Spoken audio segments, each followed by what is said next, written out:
This one religion has defeated everything. Greed is today's religion. এই একটাই ধর্ম সব কিছুকে পরাজিত করেছে, আর আজকের এই ধর্মটির নাম হলো লোভ।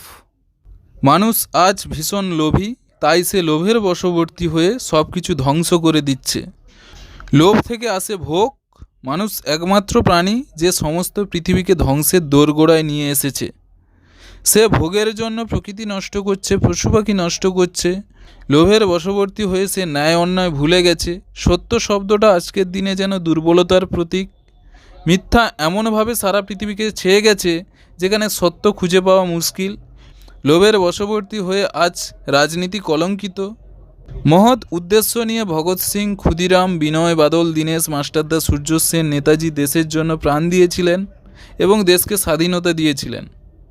কিন্তু স্বাধীনতার এত বছর পরেও রাজনৈতিক নেতাদের লোভের কারণে সেই গরিব নাঙ্গা ভুকা ভারত আজও থেকে গেছে। লোভের জন্য ধর্মে ধর্মে লড়াই বাঁধিয়ে দিচ্ছে। স্বাধীনতার সময় সমস্ত ধর্মের মানুষ স্বাধীনতার জন্য লড়াই করেছিল, কিন্তু আজ পদলোভী রাজনৈতিক নেতাদের জন্য ধর্মে ধর্মে বিদ্বেষ লেগেই আছে। শিক্ষাক্ষেত্রে, চিকিৎসা ক্ষেত্রেও সাধারণ মানুষ লালসার শিকার হচ্ছে। আর সমস্ত লোভের একমাত্র সমাধান সঠিক আধ্যাত্মিক জ্ঞান। যতদিন না মানুষ আত্ম উন্নয়ন ঘটাতে পারবে ততদিন ষড়রিপু মাথাচাড়া দেবে।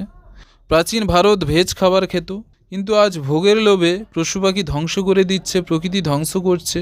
যে মানুষ আজ লোভের বশবর্তী হয়ে পশু পাখি অত্যাচার করছে, মেরে খেয়ে নিচ্ছে, কাল মানুষকে অত্যাচার করবে, ধ্বংস করবে, এতে অবাক হওয়ার কিছু নেই।